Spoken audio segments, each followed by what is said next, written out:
The sky was red. Fire fell like rain. The ground shook as distant explosions lit up the dark sky. Cade ran through the broken forest, smoke burning his lungs. His ship had crashed hours ago. The war between humans and the alien empire had reached this planet, and Cade, a simple engineer, was now trapped in the middle of it. His legs hurt. His hands were bleeding, but he couldn't stop. Not yet. The ground cracked under his feet and ash filled the air. He knew enemy drones were scanning nearby. If they found him, they would shoot on sight. He needed to hide. Fast. Then he saw it, a tall, half-broken tower in the distance. It looked like an old alien watch station. It might have a basement, maybe a hiding place. Cade moved quickly, ignoring the pain in his legs. The tower was quiet, too quiet. He entered carefully, holding a metal rod like a weapon. His flashlight flickered. The air was heavy with dust and silence. Pieces of metal and alien stone were everywhere. Then he heard something, a soft, low sound. Like breathing, but very weak. Cade stopped. He held his breath. The sound came again from behind a pile of broken walls.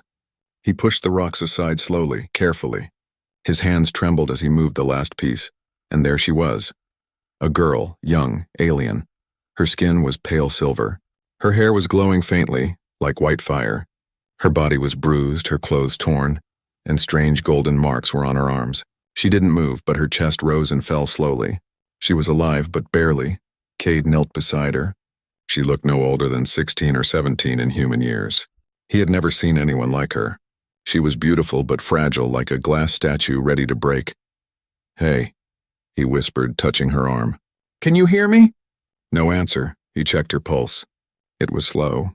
Too slow. Suddenly, a red light blinked on his wrist device. Enemy signals detected. Drones were moving toward the tower. Cade's heart raced. If they saw him here with an alien girl, they'd kill both of them. No questions. He looked down at the girl. "I don't know who you are," he muttered. "But I'm not leaving you here." He lifted her gently. She didn't resist. She was cold. Too cold. Cade ran back the way he came, holding her close. Every step felt like a mile. The sky roared again as more explosions hit nearby hills. His escape pod was half buried in the ground, hidden under leaves and metal scrap. He slipped inside, locked the hatch, and laid her down on the only bed he had. Cade took off his jacket and covered her.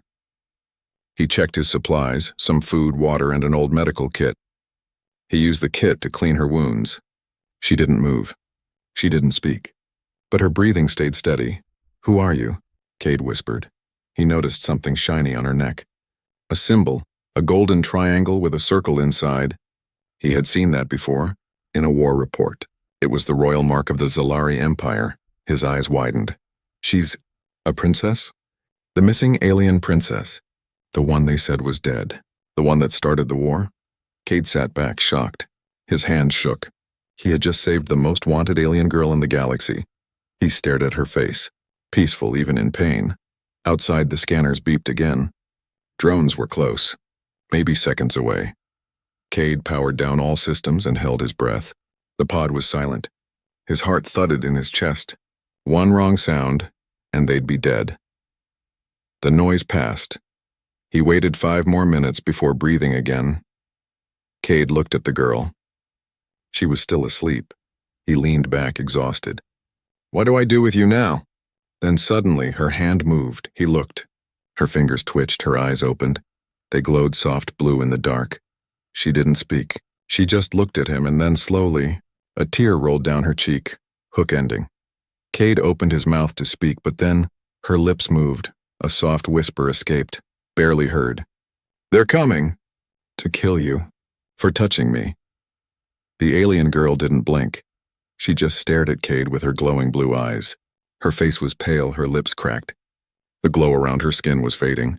She looked weak, lost, but her eyes, they were wide open now. Cade sat frozen in place. Her words echoed in his head. "They're coming." "To kill you. For touching me." His mind raced. What did that mean? Why would someone kill him for saving her? He looked at her again. She was trying to sit up, shaking, barely able to move. "Hey, easy," Cade said gently. "You're safe here. Don't move too much." She didn't answer. Her lips stayed closed now, and she looked away like she regretted speaking. Cade poured some water into a small cup and offered it to her. She stared at it for a long time. Then slowly she reached out and took it with trembling hands. She drank carefully as if unsure if it was real. He smiled. That's better. You'll feel stronger soon. Still no words. Just silence. Cade pulled up his old data tablet and checked the scans from outside. The enemy drones were gone for now. But this planet wasn't safe. Not for him. And definitely not for her. He had questions. Too many. Who was she? Why was she left to die? And most of all, why did she say he'd be killed for helping her? But for now, he'd just let her rest. The next day, Cade woke to soft footsteps inside the pod. He sat up fast. The alien girl was standing, barefoot, looking at his ship's broken control panel. Her silver hair glowed in the dim light. She moved quietly like a shadow, touching nothing, but watching everything. You're up, Cade said, rubbing his eyes. That's good. She looked at him but didn't speak. He offered her some food, soft, easy-to-chew rations. She sat slowly and ate beside him. No words but no fear either. Cade watched her carefully. You don't talk much, huh? He asked. No answer. Well, I'll call you Leary, he smiled. Unless you tell me your real name. She glanced at him. Her expression didn't change. Over the next few hours, Cade fixed a few systems in the pod. It couldn't fly, but it could move a little, if they needed to escape fast. Leary followed him everywhere inside the small space. She stayed close but quiet, like a silent ghost. He noticed she never touched metal with her bare hands. She always used her sleeves, and when she did touch something by mistake, her fingertips left tiny glowing marks behind, faint, but real. She wasn't normal. She wasn't just an alien girl. She was something else. That night, as Cade prepared a bed for her again, he finally asked, Why were you out there, Leary? Alone? Hurt? Still nothing. He sighed and looked up at the stars through the small window. Never thought I'd end up playing nurse to an alien princess, he muttered. Leary suddenly turned her head, her eyes locked on his princess, that word. Her breathing changed slightly.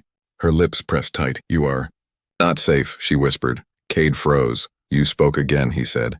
I'm not safe? Because of you? She nodded. Just once. Then help me understand, Cade said. Tell me what's going on. But she said no more. Later that night, Cade lay down with his hand resting on a scanner. It blinked yellow, movement outside. Someone or something was close again. He woke Leary and whispered, Stay quiet. They waited. A loud metallic noise echoed outside. Then silence. Then another sound, like footsteps.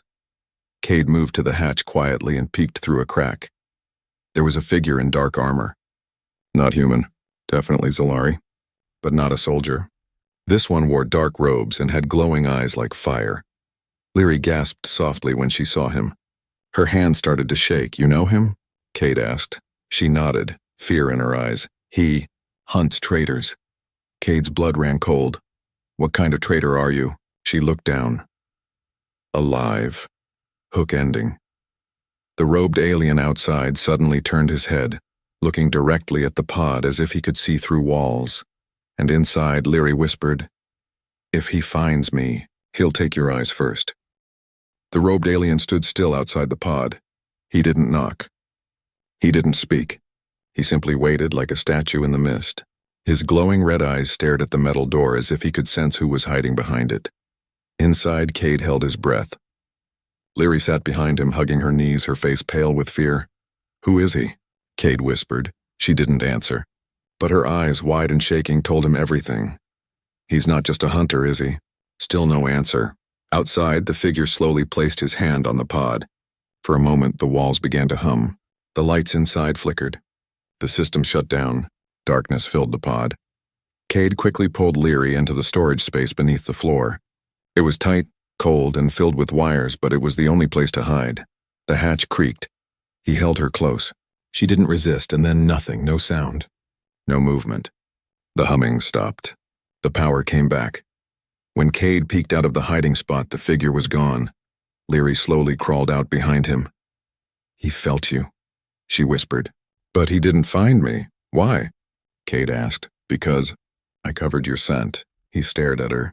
How? She held up her hand. The glowing marks on her arms were brighter now.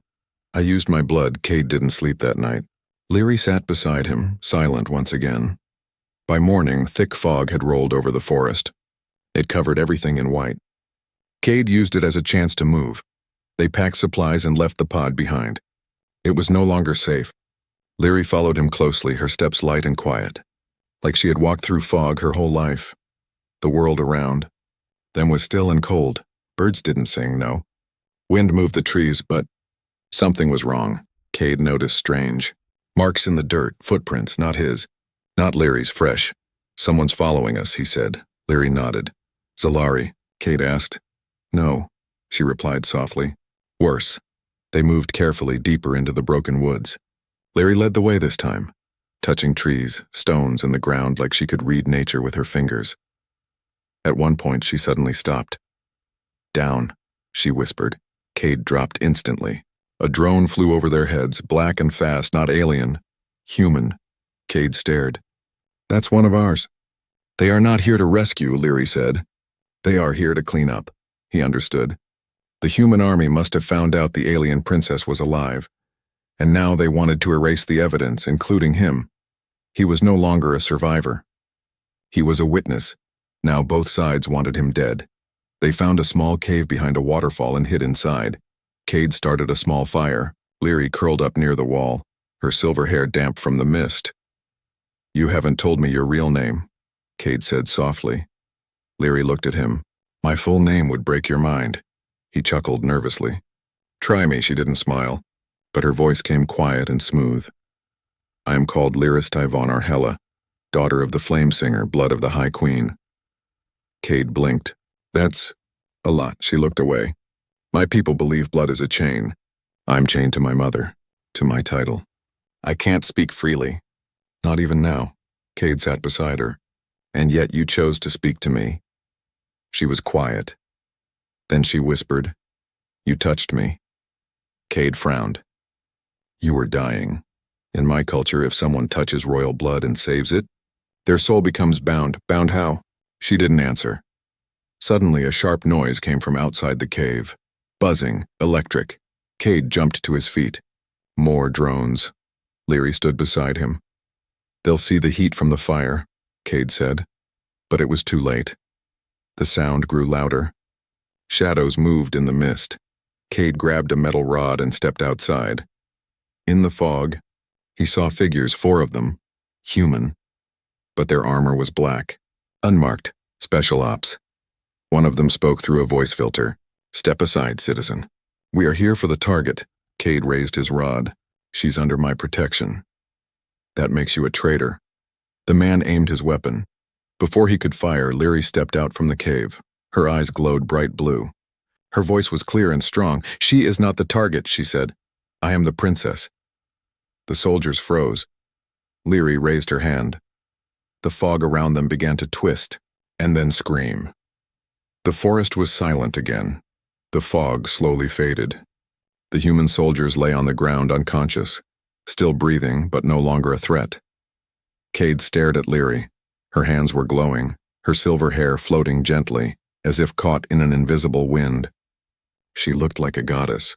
Or a weapon. Leary, he said softly. What did you just do? She didn't look at him. Her voice was cold. I spoke to the fog. It listens to blood. Cade blinked. I didn't know fog could scream. Leary turned to him now. Her eyes, no longer glowing, looked tired. Everything screams. If you listen the right way. He wanted to ask more, but a new sound cut through the air. A deep hum. The clouds above twisted and pulled open. A massive shape came down through the sky. Dark metal. Bright lights. A royal alien ship. Leary's eyes widened. They found me. Cade stepped back. Your people? Yes, my mother sent them. Cade's heart dropped. He remembered her words from before. They'll kill you. For touching me. Leary grabbed his hand. We have no time. You must not speak. Let me do everything. He nodded. The ship's doors opened above them. A light surrounded both of them and they vanished. They reappeared on the ship, clean golden floors. Tall alien guards in armor made of crystal and black stone. They pointed weapons at Cade immediately. Leary stepped forward. Stand down. He is under my protection. The guards hesitated, then obeyed. Cade looked around. Everything felt cold, quiet and sharp, like the walls could cut you if you stared too long. Leary didn't stop. She walked fast through the hallways. Cade followed, unsure, nervous. Her steps were firm, royal. They reached 2 tall golden doors. They opened with a whisper. And there, on a throne made of light and shadow, sat the queen. She was tall, powerful, and terrifying. Her hair was dark silver, her skin shining like polished moonstone. Her eyes glowed purple, and when she looked at Cade, he felt like he couldn't breathe. Leary knelt. Mother. The queen didn't smile. She stood slowly and walked toward them. You live, she said softly to her daughter. I thought you were Ash. I was close, Leary replied. The queen touched her face gently. You've changed. Then, her gaze turned to Cade, and everything went cold. You, she said. Cade tried to speak, but his voice failed. You, the queen repeated. Touched her, carried her, slept beside her, shared food, water, breath. Cade managed to whisper, I only saved her. The queen turned to her daughter. Did he force you? No, mother. He risked his life. The queen's eyes narrowed. Then he is mine. Cade blinked. What? You saved royal blood, the queen said. Under Zalari law, that makes you royal property. Cade shook his head. I'm not property. I'm a human. I just did what was right. The guard stepped closer. The queen raised a hand, stopping them. Your kind values freedom. Ours values bloodlines. If blood is saved, it is owned. Cade looked at Leary. You knew this. She looked away. I warned you. Then why bring me here? He asked. She finally met his eyes. Because you deserve the truth. The queen turned and walked back to her throne. You may rest in gold. Eat like a prince. Be guarded and praised. But you cannot leave. Cade clenched his fists. So I'm a pretty pet in a golden cage? The queen didn't smile. You are a chain. A living symbol. A reminder that the royal blood owes debt. That cannot be allowed without control. Leary stepped forward. Then break the law, mother. Let him go. The queen stared at her. Would you stand against me? Your own mother? Leary nodded. For him? Yes.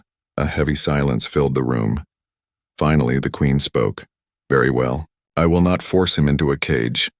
Cade exhaled in relief. The queen's voice grew colder. Instead, I will bind him to you. Cade blinked. What? You saved her life. Now you shall walk her path. Wherever she goes, you follow. If she becomes queen, you become the Shadow Prince. Cade turned to Leary. Is that a real thing? She nodded, eyes wide. It means we are bonded. For life. Hook ending, Cade looked at the queen in disbelief. You're saying, I'm hers now? The queen's eyes glowed bright. No, human. You misunderstand. She is yours, but you are mine.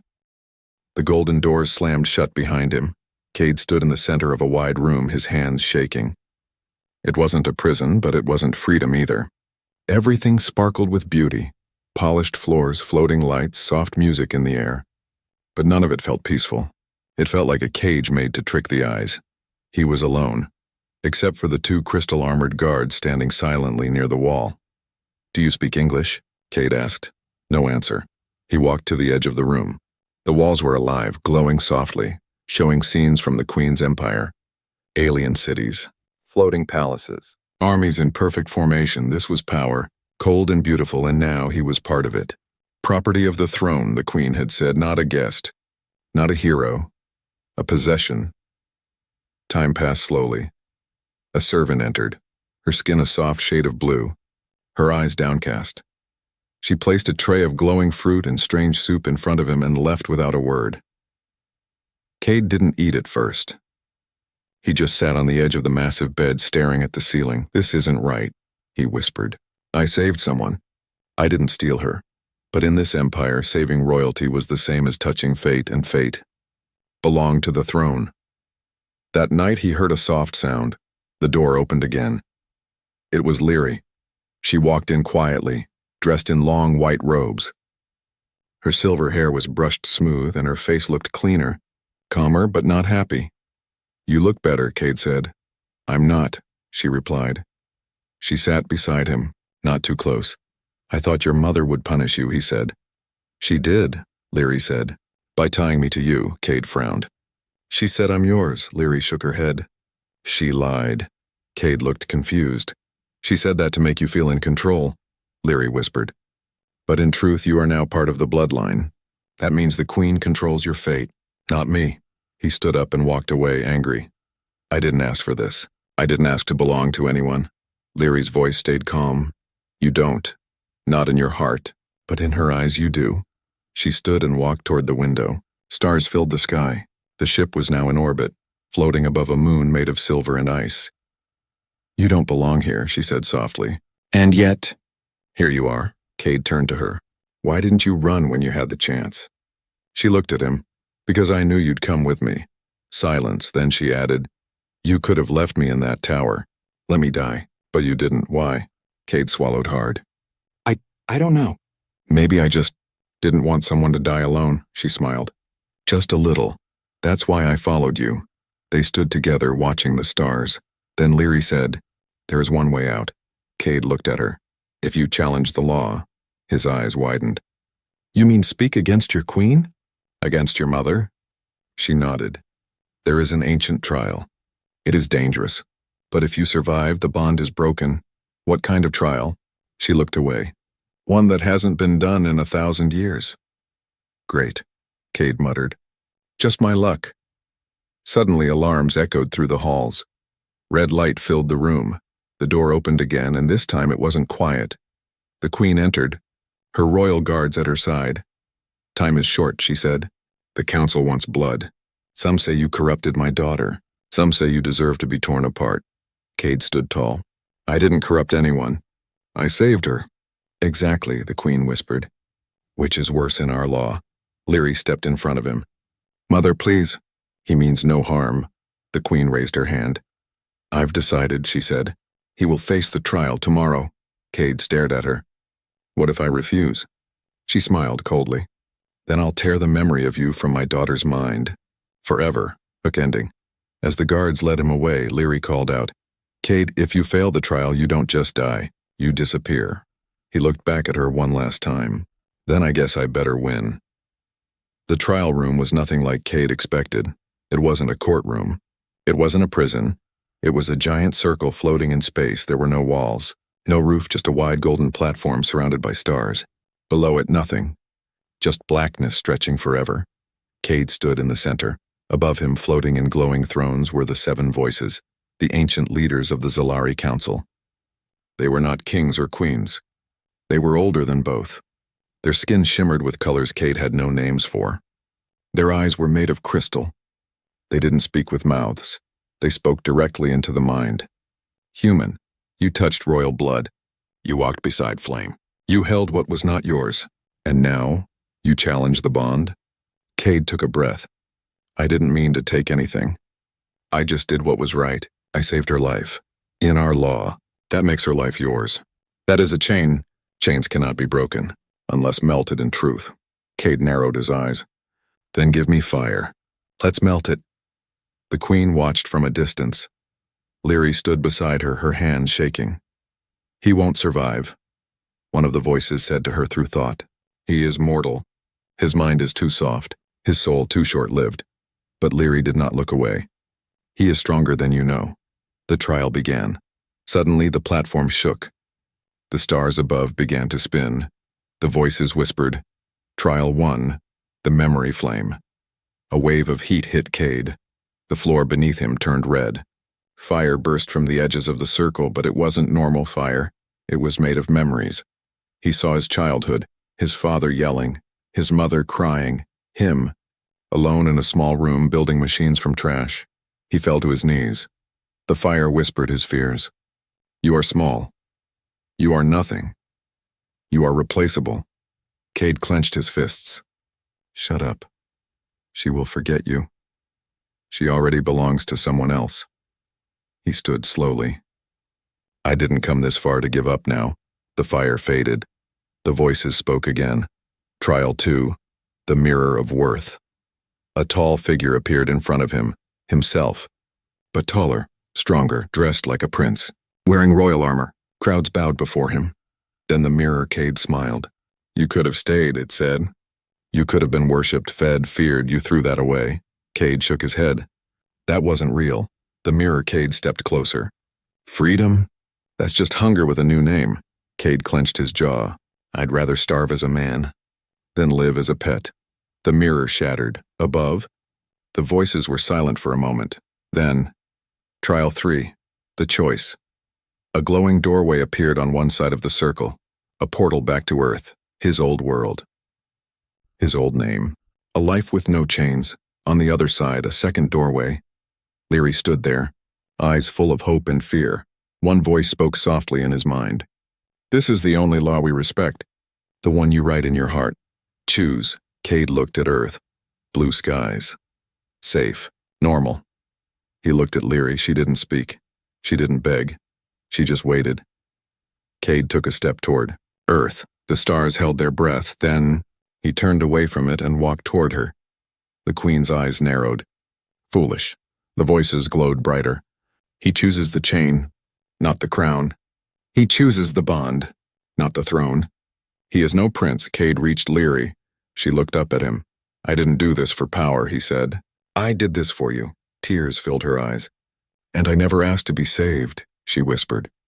But I'm glad you did. The voices rose. Then the bond is broken. Not by fire, not by force, but by truth. He is not her property. She is not his prize. They are now equal. The Queen turned to leave, her voice cold. Equality is weakness, but Leary called after her. Then maybe it's time for weakness to rule. Hook-ending Cade and Leary stood on the edge of the platform watching the stars. He smiled. Tired. So, what now? She looked at him, eyes glowing. Now we run, because I just disobeyed the Queen of 1,000 worlds. The escape ship broke through the clouds of the royal fleet. It was small, silver, fast, and forbidden. Alarms screamed behind them. Energy blasts lit up the sky. Dozens of royal fighters followed close, their engines like angry fireflies. Cade gripped the controls, sweat on his forehead. His hands moved fast, turning, diving, dodging missiles with only seconds to spare. This thing wasn't built for war, he shouted. Leary sat beside him, focused, her hands glowing as she touched the strange Zalari flight system. It was built for queens, she said. That's worse, Cade laughed, tired, nervous, alive. Remind me again. Why exactly are they trying to kill us? Because, she said calmly, we chose love over law. Behind them, the Queen's voice echoed through the ship's comm. Lyristide, daughter of the flame, I gave you everything. And you gave it to him. Leary didn't answer. Her eyes stared. Ahead, sharp, brave, ready, Cade. Noticed the tears on her cheeks, but she didn't wipe them away. They broke through the defense wall. Now they were in deep space, free, but still hunted. Where to? Cade asked. Leary closed her eyes. There's an old moon. Outside the Queen's reach. A place of silence and stars. We'll be safe for a while. Sounds like paradise. It's not. But it's ours. For days, they floated between forgotten planets and quiet comets. They talked little, rested often. Leary told stories of ancient Zalari songs, of floating gardens, of starlight cities where trees whispered secrets. Cade told stories, too, of Earth, of junkyards and windstorms, of coffee, laughter, and rain on metal rooftops. They were from two different worlds, but their hearts, closer than ever. One night, the ship received a message from the Queen. No threats, no warnings, just one sentence. When they speak of stars, your name will be among them. Cade read it twice. Is that a threat or a compliment? Leary smiled sadly. From her? It's both. Eventually, they reached the moon. It was cold, gray, and quiet. But it had air, water, peace. They built a shelter from broken ship parts in ancient Zalari stone. Each night, they lay under the stars, two souls who once didn't know each other, now inseparable. One evening, Cade asked softly, Do you miss your world? Leary thought for a moment. I miss what it could have been. Not what it was. She looked at him. Do you? Earth? He shrugged. Sometimes. But I always felt like I didn't belong there. She nodded. Maybe you were meant for stars, he laughed. And here I thought I was just a broken engineer. She touched his hand, even. Broken stars shine. Months passed. The war between humans and the Zalari slowly ended. No, one knew exactly why, but stories began to spread. Oh, a human who saved a princess, of a bond that broke royal law, of a queen who let her daughter go. Cade's name was whispered on both sides. Some said he was a traitor, Others called him a hero, a legend, a flame that lit the edge of a new age, and in quiet places people began to hope again. One day a small alien child knocked on their door. He had traveled far, lost and hungry. Cade gave him food. Leary gave him warmth. As the boy sat by the fire, he asked, "Are you the man from the stars?" Cade smiled. "That depends. Did the story say anything about running from angry queens?" The boy laughed. "They said you saved someone you weren't supposed to, and then you ran." Cade and Leary looked at each other. "That sounds like us," Cade said. The boy's eyes sparkled. "Then I found you." Final hook ending, closing moment. That night under the stars more travelers came, one by one. Not soldiers, not hunters, but lost ones, broken ones, dreamers. They brought stories, and in those stories his name was whispered again and again. Cade, the man who saved a girl from death and chose to be free with her no matter the cost. His name, once unknown, now echoed in the stars.